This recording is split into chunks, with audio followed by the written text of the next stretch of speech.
Oh, look, I think I am going live. Look at that dirty fingernail. My goodness, that's what you get when you don't wash the dishes yourself. Well, I just have to go wash the dishes. But not right now. I just felt like saying hi.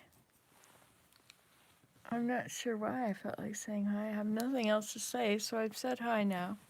So, hi. I've been working on sorting all those pictures out.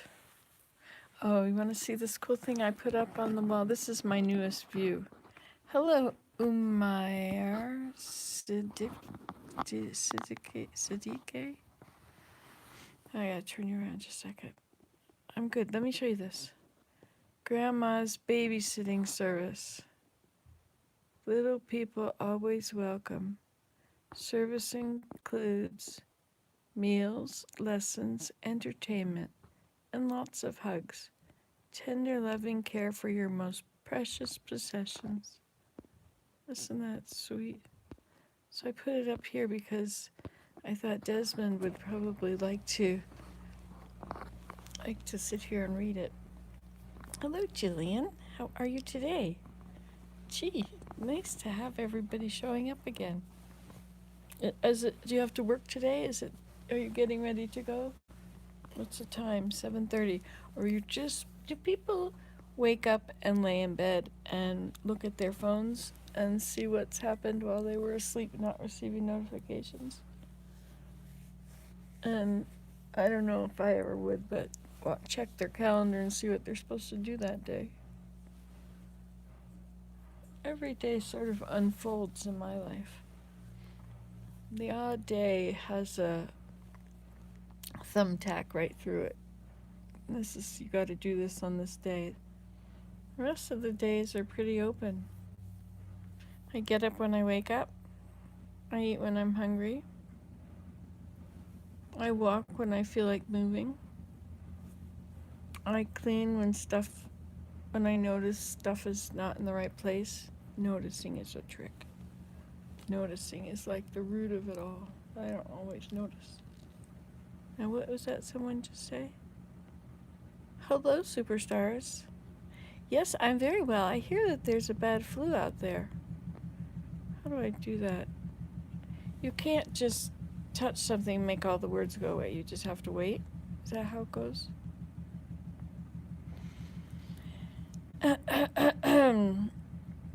So, it was harder to stay up tonight. Like, I had 8 hours sleep. I went to bed at 6:30, 7:30, 8:30, 9:30, 10:30, 11:30, 12:30, 1:30. Oh, maybe I didn't have 8 hours of sleep. No, I got up at 2:30. So no, how can 6 and 6? Oh yeah, 12, and then 2 is 14. So I had 8 hours sleep. Don't try and follow that. That was not. But just go back. If it was Google, I'd say, "Hey, go back 5 seconds," and then she will. So like if somebody interrupts when I'm listening to the news, I'll tell it. Like I have a good morning routine. Well, hello, Bill Scott from Northern Ireland. Nice to see you. As much as I can see you. I do have a friend in Ireland somewhere, and I went to visit her on Google Earth one day. She was we were doing a live chat. No, we were doing MSN. That's what it was. We were MSNing, and we were on Google Earth. And so she showed me where she lived, and so I went down oh, you're in Pakistan. Which part? That's very interesting. My daughter-in-law, well, she was born, well, anyway, she's Pakistani. They go over there a lot. It's very interesting. It's very different over there, I guess. Of course, you don't know what it's like here, so you don't know if it's different from here or not, do you? I don't know what it's like there.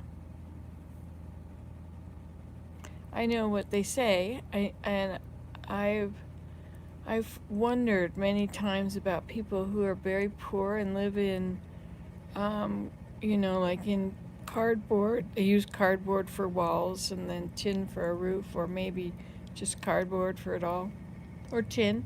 And there was one that was all sheets, and they had tied sheets up to the existing building that they were next to. And they had sticks to hold up the other end. It was all that, but it was like, how do you get a cardboard box or a sheet? Like, are they, that must be something precious. Because if everybody uses them for walls, I mean, it's like the price of a house to them. It's still going to be expensive for what they have, right? Especially as people are leaving the coasts where their homes are underwater and coming into the up to the northern or to the highland. And then there's the city that they end up in and have these, they have nothing. It's a lot worse than having your land that you can't walk on. You know, I saw one video, somebody, good morning, Lois. I saw this video once about these people in some country, I think it might have been Pakistan or Bangladesh or somewhere, but anyway, the water had risen and it was coming in, and their village was, they were showing where what it used to be, and then you'd see they have to have a boardwalk from the house to get, across to the next thing, and then to the school. In the school, the kids' feet are in water all day, up to their knees or something. Anyway, and so they're trying to build higher, but some really smart folks took water lilies or water plants. What are they called? Lily pads, I think. Anyway, and they piled them. They piled them on top of each other. You know how when you're harvesting rushes, rushes that grow in the lake, not cattails, not with the big hot dog on top, but they just got a few little tiny sprinkles at the top, and they're quite tall, and you can make baskets out of them, and chairs, rushes, called rushes, rush. Anyway, so you get, where was I?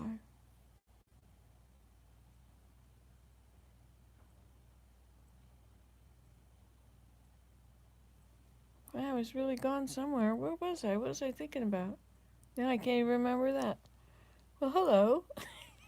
And who are you? Oh, 3 people, no thumbs up. I drew my husband one day, and his mouth, I go like that.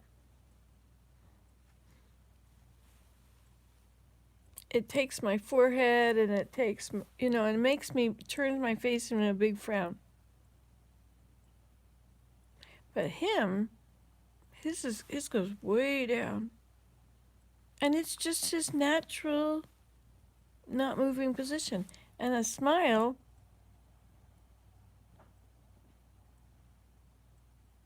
is a straight line for my husband. Aren't you glad you came to visit? Don't we have fun?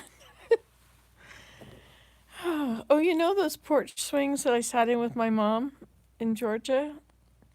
I had one up by the mailbox so she could take her walker up, and she'd go down the bump into the road, which is the gutter of the road, I guess, and bump up onto the pavement, and then she'd go down the street just a little bit, and there was her mailbox. She'd get her mail, and she'd stick it in the basket of her walker, and she'd turn around.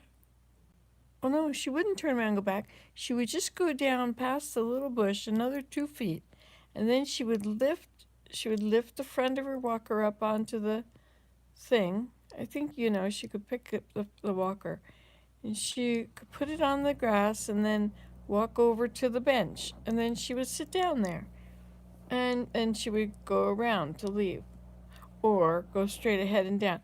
And when I had come there 6 years before that, so I guess that's 10 years ago now. Yeah, my dad died in 2009. So I spent all the teens, the millennial teens. Well, good morning. Coffee first and chat from me, Lo. Good morning, Cheryl. Anyway, so my mom, when my dad died, he didn't let her walk up to the road because it was she had fallen, and so he wouldn't let her do that, and she was getting more and more handicapped from not getting any exercise. And so when I came, I got her a walker, and a walker and a cane are a million miles difference. A walker you can completely support your back if you need to. You just don't have to put any pressure on your back, and you can sit down. At a moment's notice, you can just kind of whip it around with the littlest flick of your hand, and you can whip it around behind you and sit down. It's best. But if you have a cane, you have to lift the cane with every move. So there's a certain amount of weight. And you're only doing it on one side, so you're getting an uneven amount of exercise, first of all, with your shoulders and your elbow and your wrist and your hand. And then you have to figure out how to do it and so that you're actually relieving your pain. But if it's a hip or a back pain, using a cane is not a good idea unless you use two, because you've got to stay balanced. If your back gets off one side, that's where you start getting all this pain. So you got to keep your back straight. So if you can walk upright, like pull your head as high as you can and try and do that. These chairs that we sit in, I took most of the cushion out of this part because it was flinging my head right forward like that. And so then I end up being like that. And so you get up after that and you can't walk. You know, now and then I say these things that are like good old advice from somebody who knows, somebody who's been there, like advice from Nancy. I was thinking about that earlier, and there might just be one in a video. Maybe there's 10, who knows? Maybe there's none. But it would be interesting to go through them all and write them down, you know? It'd be interesting to have them in one place, to see all of the hints from Nancy. I don't know, just remember Hints from Heloise? My mom had that book. There was another one about etiquette. Amy Van Buren's Etiquette. That must have been my dad's idea. Oh my gosh. He came from the north and he went to the south, and he was so proper. And he really was born with a silver spoon in his mouth. And he really did eat off china that was lined with gold.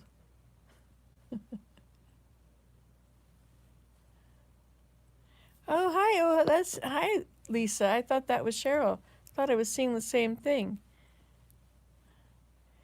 Lisa. There's Nicole Durant and Lisa Oliverius. And I I think I met one of you in New York somewhere, in Albany or Schenectady or somewhere. And then they moved somewhere else, south, I think. And the other one I know more about. I think that's Lisa. And I think I met Nicole. Copy first, that's what you're talking about. I think your comments, do they lag? How long is it between when you write it and when it's up? It's nice having this little time together. I should probably make a cup of nettle tea, but that would necessitate getting up. But I shouldn't have stayed up. I was tired today. I should have gone back to bed. That's right, Connecticut. My family comes from Litchfield County. It's so interesting to put these old pictures on the wall, and I keep wondering now, who was this person's husband and who was... Like, I've got these 7 pictures, 7 ovals, but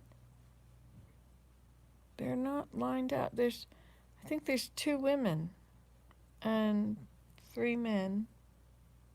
I know that doesn't add up right. But there's also a mirror, and this other one that I put a picture of my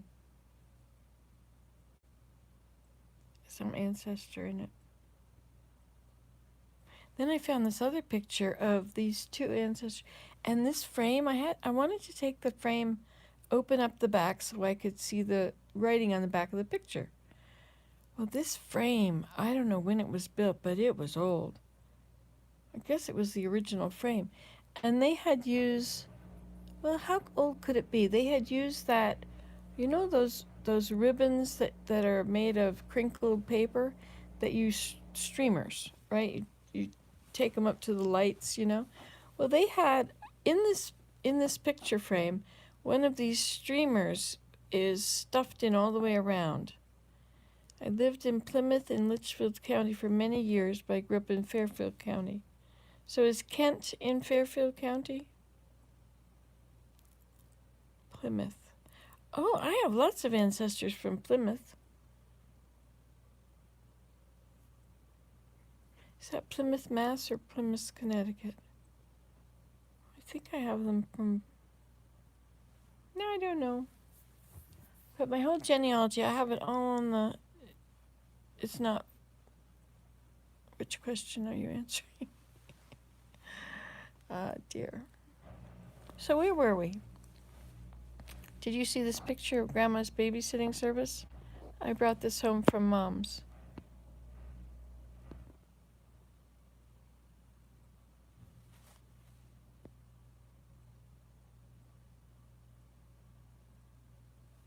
Ah, Kent is in Litchfield County.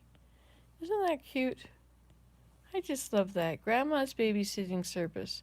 Little people always welcome. Service includes meals, lessons, entertainment, and lots of hugs. Tender, loving care for your most precious possessions. Okay, Plymouth, Connecticut. That's interesting. Anyway, now you're in Omaha. Is Nebraska, I felt when I was in Nebraska that it was uphill the entire state. From east to west, it was uphill the whole way. Is that true? Like, if you go to the west, can you, like, coast all the way to the east? It's very, very gentle, but... Or was it flat and just looked like it all the time? Or was the engine having to really work on any of it? It would be natural if it is, because you go from the mountains down there, and then it spreads out. You know, I've been hanging out in these woods, in these highlands, and there's so many piles of rocks. Yeah, okay, it's pretty flat. So it doesn't go downhill all the way. Okay. Flat. Well, I thought it'd be the perfect place to go bicycle riding. But now I'm not sure. My knees don't like it when I go bicycle riding. I went to physiotherapy because my knees were getting bad. And they taught me all these exercises, and I did them all. And my knees didn't get any worse, right? Like, I went to the doctor and he'd given me cortisone shots in my knees, I think twice or something. And so he didn't need to do anything else because they haven't hurt since. I'm also being much more careful with what I eat. I've kicked rice out as well. And when I eat rice, click, click, click, go my knees. It's almost immediate. Same with dairy, I guess. I guess butter. I had butter the other day in some shortbreads. Amaranth flour with butter and light brown sugar, as if light brown sugar was better than sugar. Molasses is better than sugar. But I really like molasses. I felt it was very wholesome. All that iron. You know, do you ever make molasses milk? I mean, if you can drink milk. I used to. When I drank milk, I would pour some molasses in and stir it around. That's good iron for you. And it was sweet, and it wasn't as bad as sugar. And I could get it for really cheap from the feed mill. But that was blackstrap molasses, which was really, it was really strong. Do you know I have this happy birthday sign up here? See up here? It says happy birthday, happy birthday, happy birthday. Happy birthday, happy birthday, happy birthday to you. Anyway, so I have that happy birthday sign there, and it's been there for, I think it went up for Desmond's birthday in March. It was there for Desmond, and then for Maya in the summer, and then Willem in the summer, and me in the fall, and Lyda in the fall, and Scarlett in the fall.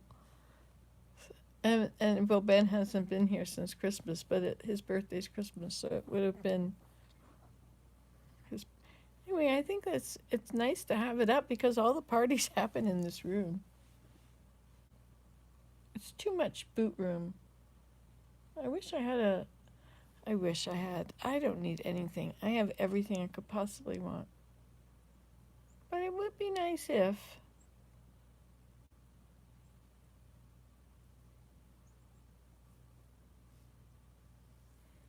You know, I can't really put it on this side, having a little coat rim on the outside of the door, so up like a foyer before you come in here. But you can't do it on that side because you'd end up having the trees in the way. I don't want anything to be wrong with my trees being where they are. Or, well, I could, if I did it out this side. Hey, is that light? It's light out. Whoa, look out the window. There we go. So what if I put a thing that goes out this side of the house and extends out, I don't know, maybe to the edge of the deck. But then I would want to put the deck around it again. So I'd have to extend the deck and go around that place. I could put it on the other side, but that's my nice little cubbyhole place. So this is a chair. I don't know whose chair this was. I think it must have been Aunt Mildred's. It's a rocking chair, as you see. Coffee is ready, so I'm going to have a wake up and chat soon, Nancy. Have a good one. They're from the southern shores of Lake Ontario, New York. And I'm above the northern shores of Lake Ontario. Hey, Randy. Randy Williams. Do I know you? Randy Williams. I don't know. Oh, well. Whatever. So we've had a casualty in the manger scene. Yes. I don't know you. Hi, Uma. I just have nothing to do, so I'm just coming up with things to do. So tell me something. Tell me anything. Tell me your problems. Let me find a solution for you. Do you remember that computer game there was? It was something, you could type a question or something to the computer, and he would give you an answer. And he was so funny. I used to do all kinds of things with that. He would read your stuff aloud and answer stuff aloud in a very computery voice. Nothing like what we have now. We've really got something going here. You know, when my mom was little, she had a horse, and there were cars, but there weren't many. And, okay, let's go back to my grandma. When my grandma was young, she was born in 1899, and she didn't have a car. They had horses, and they had a buggy. She was a Mennonite, and I guess she didn't live in Amish country. She lived in Blair, Ontario, which is now part of the Cambridge metropolis. Megalopolis. Anyway, so my grandmother, when she was growing up, cars were invented, and cars became a thing.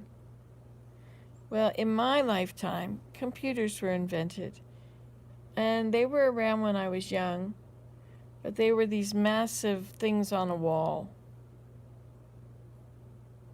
and they were tapes, big, huge reels of tapes. And then there were computer cards came out, and our bills back in the 70s and 80s in Canada were cards, long cards that came in a business envelope with little lines in it.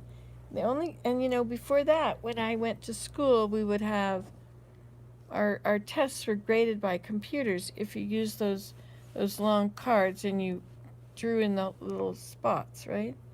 It was like the computer cards with the holes in them. Anyway, so computers came into existence in my lifetime. I remember, the thing that I knew about computers is that computers were very smart. Computers could do things that we couldn't do. But I didn't have one. I didn't know anybody that had one. My dad, when I was a teenager, he taught himself how to write code, but back then you couldn't just, the computers, you guys have it so simple. Man. We had typewriters that you had to push the thing down pretty hard to get it to go. And then we got electric typewriters. My mother was a secretary, so she had an electric typewriter. And boy, could she type fast. And so I learned to type in grade 9, which is in 1969. And I learned how to type on my electric typewriter, and that was quite fun. And I got pretty good at typing. I could go 60, 70 words a minute. It was hard work. Anyway, she would make us write essays so that we could type them. Anyway, and that's back when you used a pen. You used not a ballpoint pen. Those were new. When I was little, we had the ink pen. You didn't have the desks still had ink holes in them for the ink jar, but we didn't need to buy, we had those ink cartridges that would go in our pens. What's that called? A cartridge pen? No. And you push it on, and a little bit of ink comes down between the two things, and this little tiny roundish ball at the bottom, and now I think they use them for calligraphy now. But anyway, we used to use them. We used to write with them. Always. Those were the good pens. Those were the only pens that we knew about. And then they came out with ballpoint pens, and that was really interesting. And we had a container, and you put the cartridge in the little thing, Uma just said that prayer is the most effective way to help the ones you love. Somebody did a experiment. They did research. They took a bunch of people that they just wrote down some numbers, and those referred to people who they knew that were sick, in bad state. I don't know if the people were in one place. Yes, they must have been in one place. Must have been in the hospital or something. Anyway, and they did, and it's a double-blind study. So the people were to pray for these people, and they were to pray for a specific number. They didn't know anything about the person. They were just supposed to pray for this person who was labeled as number 1. And they all did that. And then there was another group of people who nobody was praying for. Nobody that they knew about that was praying for. How do you control for that? How do you control for their parents who could be praying for them? These other people may not have parents. Anyway, in the end, the people that were prayed for got 85% better than the people who were not prayed for. Now, that was not done by a religious group or promoted by any church or something. That was just a scientific study to see what prayer does. So if you ever wonder if prayer works, I guess it obviously does. I mean, they got good enough results that you could market a medication with those results, I think. Drug testing, the FDA. So if this were under their jurisdiction, the FDA would authorize prayer as an effective remedy for problems. Isn't that interesting? Scientific research has shown it was not by any evangelical group or anybody. It's just pure science. I think that's very cool. Sometimes I don't know if it really works. I know when some things work. Things come to me that I have been wanting but never said anything about. And I guess those are our deepest desires, right? Our desires, we receive our desires. Because usually we're motivated to work for them. My desire is to go hang out in the woods. No silent. Well, there are times when we are silent. Uma asked if in my faith there is silence required. When we pass the sacrament, when we receive the sacrament every week, we are quiet. And but not like you have to be quiet for 10 days or something. I don't know how I would last. Because here we're having this great conversation, and if you notice, I'm the only one talking. And I'm doing a very good job of it. I mean, I don't even notice that you're not there. Everybody could go away, and I would still, the video could turn off, and I might not notice. I do talk a lot. Sometimes I have to make myself notice that I'm talking a lot. Or if I start to listen, if I hear a sound, then I notice how nice it sounds without my noise, all that talking I'm doing. Sounds like crickets in my ears.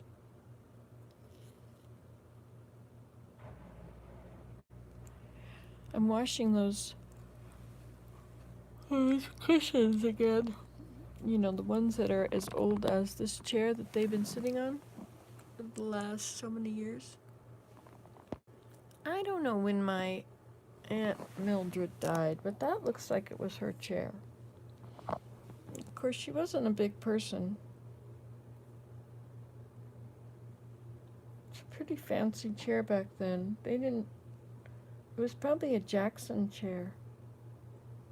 Probably John C. Jackson probably sat in that chair. Wow. It looks like a bigger chair for a man. I mean, back in those days, they didn't expect people to be fat.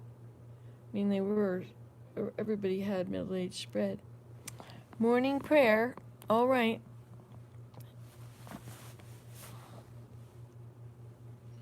Oh, dear Heavenly Father, thank you so much for blessing me that I get to hang out with all these people whenever I want to. It's really nice. It's kind of like hanging out with you whenever I want to, but it's different because when they talk, they talk and ask things that I can answer, and you don't ask me questions that I am the only one that knows the answer to. But anyway, I digress. So, Heavenly Father, thank you for this nice new day, and thank you for blessing us all that we get to have another day. And please bless us that we won't hurt, and bless those around us that won't hurt, and help them to be helped by our prayers. That's really cool, because that was told us to pray always. So anyway, there we go. So thank you for everything, and bless us that we'll be safe from the weather and from accidents and car trouble and difficulty and animals on the roads. We'll be safe as we travel this day and as we stay home and do stuff. And bless those that we're in contact with, that they may feel of thy goodness. And this we pray in Jesus Christ's name. Amen. Yeah, I forgot I was talking out loud for a while there. Why I was talking out loud, but then I remembered you were there. How old am I? Well, now, how should we do this? Should I just tell you? mean, if you don't know, I mean, I've said it before. Amen. I've been asked how old I am, Uma. So I think I'm ancient. I think that I have really been around for a very, very long time. You know, that was a really good prayer. Like when I was praying, I was really gone. I was gone with him. Now I'm back. Anyway, you see, I goodbye, Randy. I'm glad that it's a calming experience for you to hear my voice. Like and subscribe. Oh man, this is such a strange society we live in. Everything is governed by. Oh well, we won't go into anything like that. Hey, you know what? From this chair, let's look at this. From this chair, we can see in that mirror, and look, well, of course, we can see outside. See, it's a beautiful morning. It's a beautiful morning, beautiful morning. I went out there and I shoveled ice this morning. Anyway, I was going to show you this mirror. Here's this mirror. What do you think of that mirror? Have you ever seen such an ornate mirror? It goes with the rest of the gold stuff in my grandmother's house. Yes, we believe in angels, glorified beings. That looks pretty nice. Oh, I'm 64, by the way, Foxy Rain 74. Are you 74? Or were you born in 74? What is that stick doing in my view? I think that's a stick for that basket. I think it came apart. I think that's the other side of it. They're supposed to be together. Well, anyway, so we were looking in this mirror, and do they ever speak to me in the forest? Well, my brother came and talked to me when I was in the forest. I didn't see him, but I know that the angels do come and visit us. Angels are coming to visit the earth. We'll sing and we'll shout. It's not a very clear view out there, is it? But let's see, what can we tell? First of all, it's winter because it's blue. Blue is a winter color. Oh, low battery again. I may have to go away. But you can say you saw it here last. Oh, that is hanging up there because I want to put that quote, which says, many have eaten here and gone on to live long lives or something. I wanted to put it up above. See, let's see where that mirror is now. Nancy, where's your finger? All right. So up there, above the window is this gap. There, see that gap up there above the window? Well, that's where I want to put that thing, which is hanging from the corner of the window. So we're looking at the corner of the window, if you notice the curtain. Anyway, so I want to hang that up there. But that's kind of interesting that I can see that from here. I can look out the window out there. So that would be a good place. Oh, there is something hanging there. There's a bird feeder there.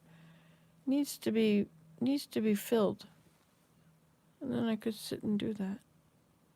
Did somebody ask something a minute ago? Do they ever speak to you in the forest? Well, no, they spoke to Joseph Smith, but they didn't speak to me in the forest. I've had angels I haven't seen. Like at the bottom of the foot of my bed one night, I was doing genealogy, and there were these people that showed up, and they were dressed in dark clothes with. I didn't know who they were, of course, but they just looked like they had come out of another century. But I wasn't seeing them with my eyes. I was sensing them and imagining what they looked like. I don't know if they can project an imagination of what they look like onto my brain, or if it was just me making it up, but that's how I imagine them. I saw a person in my dreams once, and she was so real. And she said, "Thank you so much." And I don't know who she was, but I think she was Grandma Jack. I think that's what somebody called her. Or, oh, no, it was old Grandma Hamlin. It was old Grandma Hamlin. And she sat up and looked at me and said, "Oh, Nancy, I love you so much."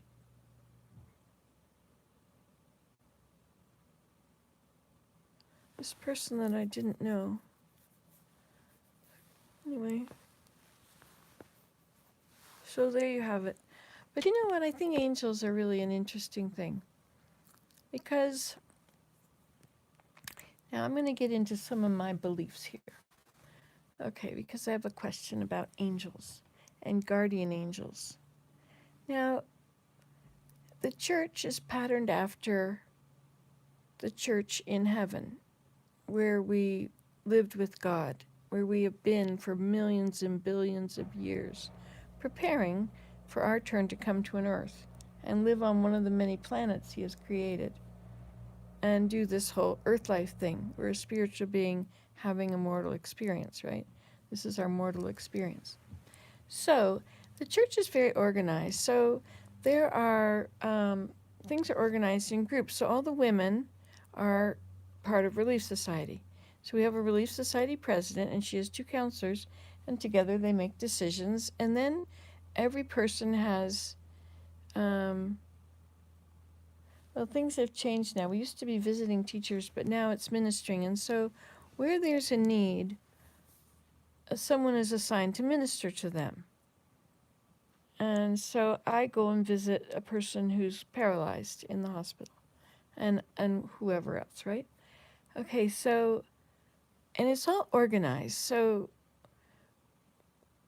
we have someone we report to, but we don't have to say report every month or something. But if this person that we are ministering to has a need that we're not able to fill, or a concern that our Relief Society president might be able to help with or just know about, so we have a chain of command or something like that, right? So so if there's a chain of command, and if we're coming to Earth and we're going to be tempted here by all these Satan and all of his angels, and they're going to be totally attacking our world all around us all the time. Well, then, of course, this onward Christian soldiers thing, this is because we have angels on our side. And they must be organized. It can't just be random angel people floating around. They have to be organized, and I would think assigned. And so, like, I would think that assignments are made before we come here, that we will have help in certain places by certain angels. And then we would probably, I've never seen it in the scriptures about guardian angels. I don't know if that's true. Angels don't have wings. Seraphim have wings, but they're not angels. I don't know what a seraphim is. It's a being that has wings and is white and has his hands over the Ark of the Covenant, or his wings or something like that. Anyway, they also are the Tree of Life. The Tree of Life is quite an interesting place, isn't it? I would love to be at the Tree of Life.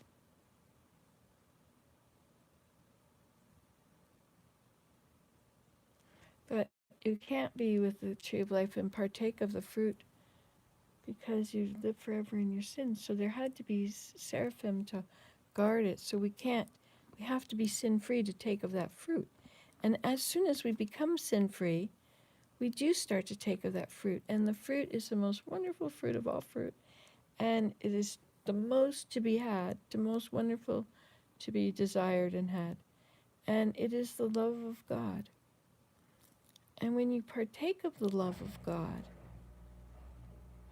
what an infinitely fulfilling feeling to partake of the love of God. Oh, yes, total miracles. Oh, yes.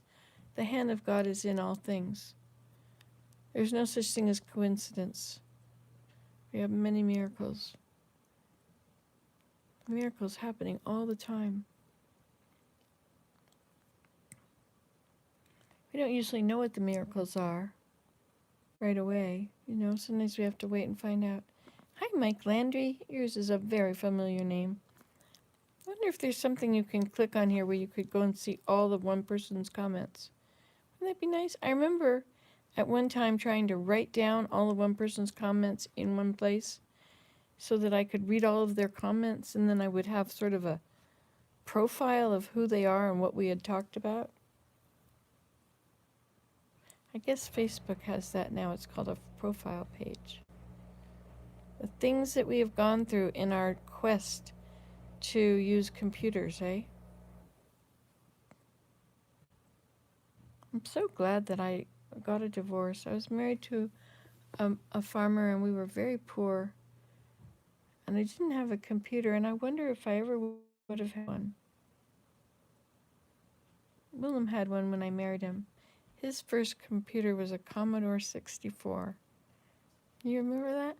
And they had little tapes in them, little tiny cassette tapes. And it had one,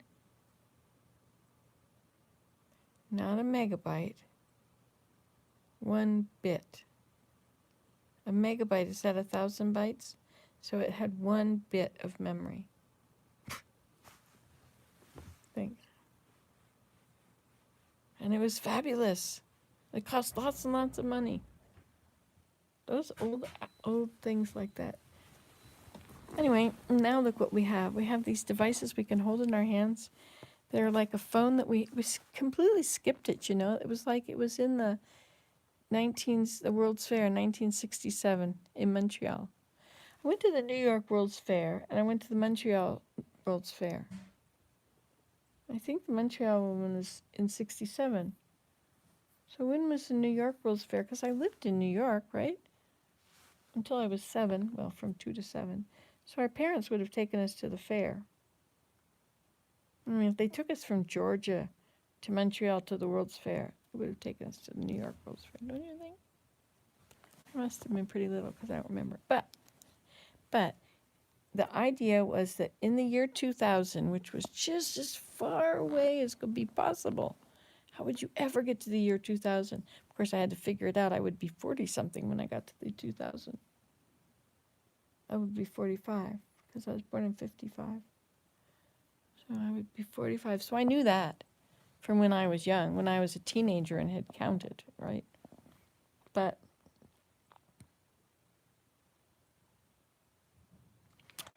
I've forgotten now this topic again. Darn it. Oh well. It's like I say, you're always meeting new friends. Oh, we haven't met? We have met. Oh, really? What was your name? How do we know each other? Do we know each other?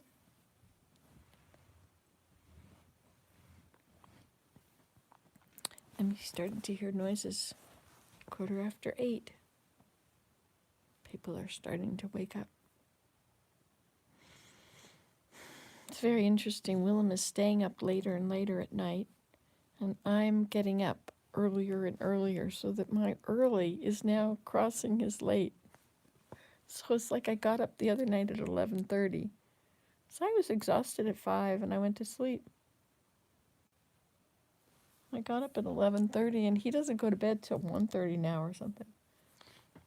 And so he was having such a great time watching his soccer mistakes. And he was watching, good morning, who's this now? Jordan. Hello, Jordan. I've never seen you before, from Oklahoma. Is that a boy or a girl? Jordan, it could have been a girl. Are you younger than 20? These names people came up with in the last 20 years, 40 years. Well, no, when I named my kids, it was just the beginning of strange new names. I mean, they were strange spelling. I mean, I respelled my name Nanzi. Um, oh, you're a girl, late 20s. Okay, so your mother, 20 years ago, when was that? At 2000? Yeah, that was right in the thick of all these new names. And now if you go look at keychain things that hang on the in the dollar store or whatever, when the gas station places, and you look through the names, there's no such name as Nancy. You know, there'd be Jordan, Gordon, when I grew up. But now, I bet that, have you ever found one that's pronounced, that's Gordyn, spelled correctly? It's amazing the names that are common, like Maya. I didn't know Maya was a common name. The only Maya I ever heard of was the Maya in the forest. Oh, you've never found them? Yeah, well, they have a lot of new names to keep up with. If you read them, like they have Nicole is a common name now. Yeah, Jordan or Jordan. No, Jordan. Jordan. I was at the Jordan River once. I was on the Jordan side of the Jordan River. There was somebody with a gun up at the top of the hill on the other side of the river. He was holding it down, or holding it low, but he had a gun. He was an army, the Israeli. It didn't have a checkpoint at this place. I mean, I was right near, what was that place that fell down in the walls when they yelled? Jericho. So right near Jericho was, and Bethany. Bethany is in Jordan. Well, so there's this Bethany beyond Jordan, which is where Jesus was baptized. But the whole world, I'm serious, the whole world thinks it's another place. They think it's Bethany on the Israeli side. But it says in the Bible, it's Bethany beyond Jordan. And in Bethany, or at the Jordan River there, they've been doing archaeological digs. And they've been finding floors of churches. So what happened, whenever a significant thing happened, they would build a church on top. And so there was the Byzantine Empire. I think that started up in 100 AD. And so they built churches on all these historic sites where Jesus got baptized, And 100 years later, it's pretty easy to still know, because traditions like that don't die out very quickly. But if they start a new city with the same name, or you've got two cities with the same name, after a while, people don't really know anymore. Their grandmother wasn't there and saw it and knows that it's this place,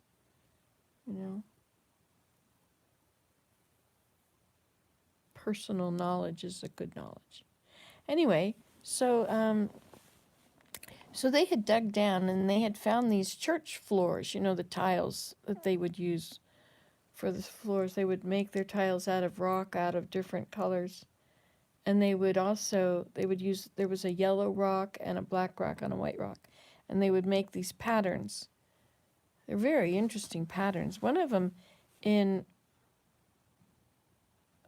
halfway up a hill, something starts with an M. And they have a floor there, and it's a map of the entire Holy Land. And it's got in that map the baptismal site of Christ being at that point by the river. And so that's why the archaeologists went there. And they dug it, and they found a baptismal font there. Stairs down into a tub. And it was all deep. And then they found the well, which is where John the Baptist lived and used. The well was very close to the water. And then that was also just very close up on the hill beside it, was where Elijah was taken up with a chariot of fire. He never died, right? He couldn't die because he held the keys, the sealing keys. And so when he left, the sealing keys left the earth. He had been given the power to seal up to keep the sun from coming up or something so that the battle could go on. And different things, but he had the sealing power. And so when he was taken up in a chariot, so he never died. And that's how he was able to come back as an angel with a body. And the keys of the power, the sealing power to Joseph Smith. Anyway, but I digress yet again. So, at this baptismal site, there was Elijah had left from that point. John the Baptist had lived there in those rushes, and the rushes were probably similar plant to what grew there naturally before. And there was this thistle. It wasn't really a thistle, it was a very thorny thing. And as you walked along the ground, this thorny stuff had big thorns, and it was just tiny little things. And you'd stub your toe on it, and it would bleed. And my feet got so dusty. I wore sandals. My feet got so dusty, and it reminded me of all the movies where every time I've seen the Savior's feet, they were always dusty. Anyway, when I stubbed my toe on this thorn, I thought about the crown of thorns that was pushed on his head. That was a very sharp thorn. That was a very painful thorn. It's funny how all these things were so real to me when I was in that land. We stayed in a place in Jordan which had a very rugged hill beside it. And it was just like rubble, a whole mountain of rubble. And I just could picture the Savior walking around on that hill with those sandals on his feet. Their clothes must have gotten pretty dusty. We rode down to the site in a Jeep. It was an open Jeep. And so if they were going around on camels or horses, or even if they were walking, the dust was being kicked up by chariots, right? And his clothes would be all dusty. Anyway, that was quite the interesting experience to go to Jordan and see all those things. So there's this archaeologist, and he has now found this site, which is the actual baptismal site of Jesus Christ. And it's very interesting to find out these details. When I went to Cyprus is just off the coast from Israel. It was a different trip. I was a travel writer. I got to go for free. Imagine. Jordan, they phoned me and asked me if I would be interested in coming over there. Yeah, hello. Ticket arrives in the mail. Where are we going? Where are we staying? Oh, how nice. Where are we eating? Oh, how nice. Anyway. But, oh, hi, Joseph David. I wondered about all these people whose pretend grandmother I am. I should, a friend of mine she has some kind of a saying, and then she has, it's all in wood, and then she's got these wooden things that have a name and the birth date of each grandchild, and they're hanging from this wooden thing. Hey, Faye, how you doing? I was thinking about you the other day. Somebody said something about South Carolina. No, you're in North Carolina, aren't you? Down there it looks a lot alike. There's a part of North Carolina that looks like South Carolina. But North Carolina is mostly, well, I don't know. Charlotte is in North Carolina, isn't it? Boy, Charlotte is the busiest way. It's the busiest highway, and then there's a route around it I found. I took that, I think, and I did kind of route around Charlotte. It was a 485 kind of a road or something. The 400 roads refer to roads that go around the cities, don't they? The beltways, beltways. And the even numbers are east-west. So like there was a crash on I-80. I don't know, it's even. And I-10 goes through Arizona. I-80, does that come up through the middle of the country? I-40, oh yeah, wait. Okay, so I-10 goes through Arizona, goes through Phoenix. Oh, Jacksonville, that's right. Yes, which is different than the famous Jacksonville, South Carolina. Is that right? Okay, so down in the south, you've got I-10. It goes through Texas and Arizona and Los Angeles. Then you've got I-20, which goes through Atlanta, and I know who you are. Yeah. And then there's so I-10 and then I-20. I don't know if there's an I-30, but I-40 goes through Asheville and Winston-Salem and out west. And then there's Route 66, which is a lot of that is a highway, is an interstate now.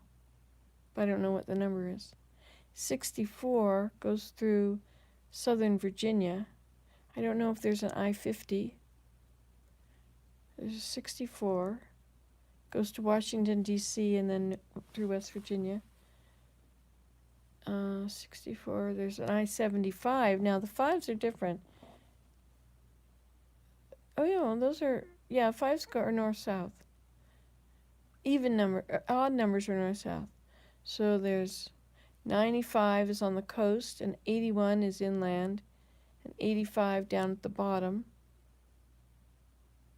Does 85 go all the way? Like to Connecticut or something? 95 goes to the coast. Where does 85 go?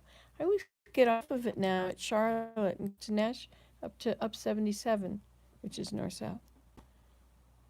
17, I remember that. You still live in the same place? You were in a nice little trailer park. Yeah, pretty house. I still have your statue of the outhouse. It's in my bathroom. I loved your bathroom decorations. She has the most amazing outhouse decorations. They're all little outhouses of different sorts. It's very nice. I haven't gotten anything done lately because I've just been sitting around talking on you. Oh, you're off Route 66 in Missouri. Route 66. I was on Route 66 in some places. I don't know where. Arizona? Does it go through Arizona? Does it go through Flagstaff? Have you been to the Grand Canyon? Has anybody been to the Grand Canyon?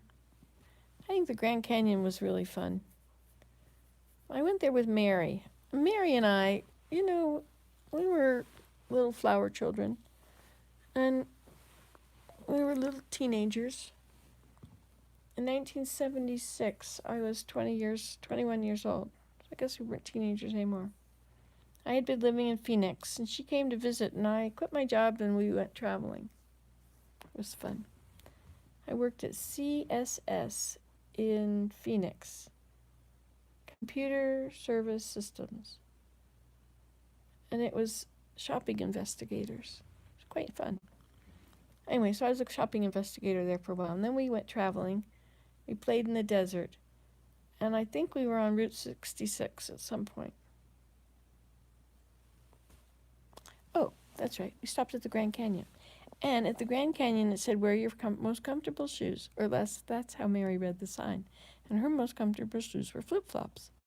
So she had to look at the ground for every single step she took because she didn't want to break her flip-flops.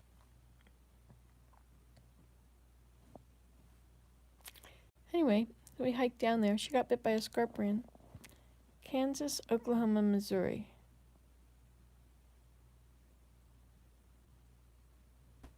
That was for Route 66, Kansas, Oklahoma, Missouri. I went to Kansas on a press trip. I know, of all the places to go on a press trip.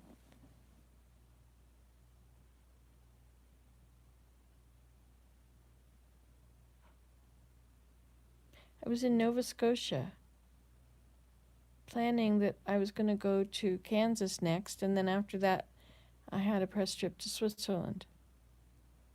To Zurich. You used to know ahead of time, and if you took enough trips, you kind of get tired between trips. Of course, I also had 5 children living at home. 8 states. Yeah, Route 66. Kind of an interesting place. I like the Old West. I like the way things were. I like when people made everything by hand. But I also like some of the conveniences. But there's so many conveniences now. And there's so much stuff that's not made by hand anymore. Yeah, we gotta do something about all this plastic. Like, our plastic is ending up in other countries where people are sorting through it. But it ends up in the garbage if it's dirty. Do you know that Canada, all these people in Canada Canada's a really clean country. People are clean, not necessarily myself, but people that are from European backgrounds, like England and Germany and Holland, they are really clean people. They are very tidy and very clean. So if you're picking up their recycle bin, it's probably got clean plastic in it, right? But if you're 7 grandkids now and 5 great grandkids, wow. I thought you only had 2 grandchildren when I knew you. And is Carla any better? Is she improving now? I hope so. It's like being that thing where you get trapped inside, like when people can't communicate with you, they're trapped because you don't know what they understand when they've had a stroke. Anyway, I hope it all gets better. Life is rough. So what was I talking about? I don't have an automatic rewind. I could ask Google what I said 5 minutes ago. Hey Google, what did I just say? I wish I understood. You could try again. She doesn't know what I just said. Oh, it's gone again. I think it's buried deeper and deeper as I think of other thoughts that it isn't. There it goes. It's like a dream, you wake up in the morning. If you keep a pen and paper right beside your bed, see, here's another one of those helpful hints from Nancy. So write it down. If you keep a paper and pen beside your bed, then when you wake up in the night, or a spiral-bound journal, then you can write down what your dream was as soon as you wake up. But by the time you get out of bed, it's gone. Unless it was very profound. Then you'll remember. But you only remember bits. And then those bits will fade. But if you could write it down. Don't try and write down like a story, but just words, the memories of, because dreams are full of chopped up pieces of our lives, somehow making a beautiful story. So you just write down what the chopped up pieces are to give you those triggers to bring it back. I used to have this really weird thing that would happen. Everything it was like I was immersed in a sensation. And it would happen when there was a very loud noise and then there was silence. Like a loud noise. Oh, discussing plastics. And oh, good. Okay, let's forget this other one. You remember what this one was, and I'll come back to that one first before I finish this one. Because this video is probably full of 20 unfinished conversations. Maybe 50. I don't know how you do it. Anyway, yeah, I'm being able to see out the window now. Plastics. Oh, yes. I do go to the dump. I have a great dump. I'm trying not to bring anything home now. I'm trying to leave things there. I'm trying to get rid of my own things so I have room for my mom's and my ancestors' things, which is working well. So,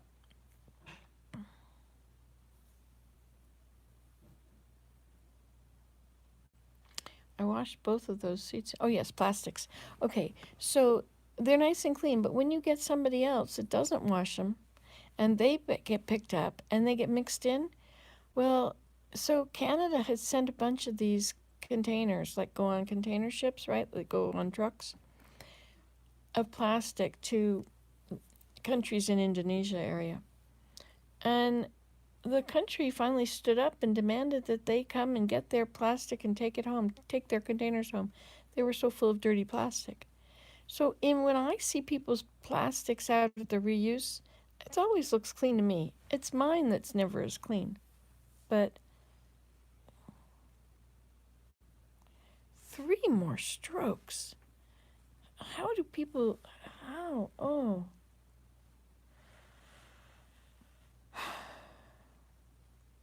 Poor girl.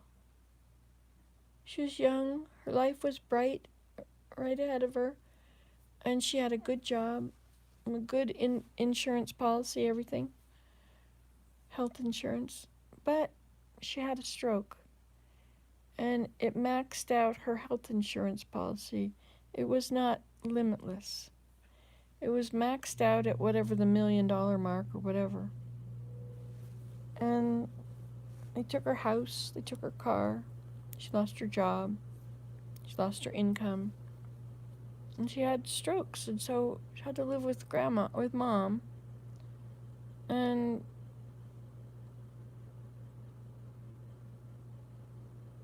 now more. Does medical coverage cover it again, or this is a pre-existing condition? Or, is it like a lifetime maximum payout? They won't pay any more. I'm so glad I live in Canada. It's not socialism here at all. It's not socialism. It's democracy. We vote for our democratic leaders. Our leaders. We have a democracy. We call them different things. We call them liberals and conservatives and independents, and there's about 20 parties, but those are the main. And NDP, which is the New Democratic Party. Anyway, and then there was the Progressive Conservatives. Anyway, do you think that a person should get insurance so that when they have a problem for the police, they would be able to call the police and they would come and help them? Like if you've got a system that is not at all socialist, then your police have to be paid for by the private individual that uses them. Every school has to be paid for by the private person that uses it. There's no government paying for schools or fire stations or police. Those are all socialist things. So healthcare is no more socialist than everybody gets the police or the ambulance or the fire department. Of course, here, if you don't have a fire permit, you have to pay for the fire department's. If you start a fire and and you didn't get a permit for it and let them know you were going to have a fire, you have to pay for the amount it costs for the firemen and everything. You have to pay the bill. It makes you more careful when you do have a fire because you better be within the limits of this policy or this permit, right? And the permit says something like, I see its battery's getting low, I think. It's amazing they let us just talk on and on and on this long. It's getting light out. Oh, I guess it should be light. It's probably 9 o'clock or something by now. Look at this ice. I was chopping at some of it. It's just compacting more and more. The top 3 inches of snow has become part of the ice. But at least it's not slippery where there's snow. But that going out there, that's gonna be murder. Gotta take my ashes out there before Lida goes to work. I guess I should do that. And I guess you could come along if you want. Maybe I should start a new one. Maybe I should. I think I'm gonna go now. Goodbye. You can do this at home. Results may differ. You saw it here.